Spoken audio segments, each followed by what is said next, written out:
They say beauty fades, but sometimes it doesn't disappear. It just hides, waiting for someone stubborn enough to bring it back.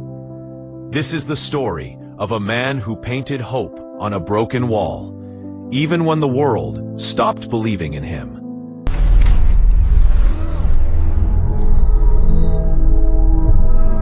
In a quiet town, between empty alleys and fading colors, lived an old painter named Michael. Every morning, he carried his paint cans, brushes, and a small stool to the same cracked wall behind an abandoned store. No one asked him to paint there. No one paid him. Yet every day, he came back, adding color to bricks the world had forgotten. "Why waste your time?" people would ask. He'd just smile and say, "Because some walls need to remember they were once beautiful." One morning, Michael arrived and froze. His mural, the one he'd worked on for months, had been covered in gray cement, completely erased.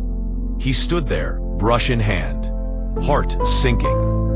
For the first time in years, he didn't paint. He sat on his stool all day, staring at the lifeless wall. That evening, a little boy approached him and asked, "Sir, will you paint again tomorrow?" Michael sighed. "Why should I? They'll only destroy it again." The boy thought for a moment, then said, "My mother says when the rain washes away the chalk, we draw again, because that's how the world knows we're still here." That night, Michael couldn't sleep. The boy's words replayed in his head. He realized something powerful. It was never about the wall. It was about showing up, even when no one clapped, watched, or cared. Because the act of creation was his resistance to being forgotten. At sunrise, he returned with fresh paint.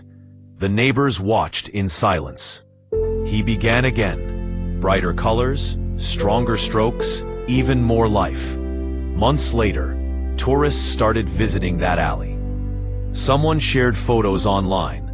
The painter of hope, they called him. Children painted beside him, laughter echoing where silence once lived.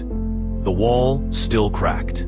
But this time, the cracks didn't matter. They made the art real. Michael smiled and whispered, "You can't break what was never built for fame." In the end, it wasn't the wall that changed. It was the people who saw it.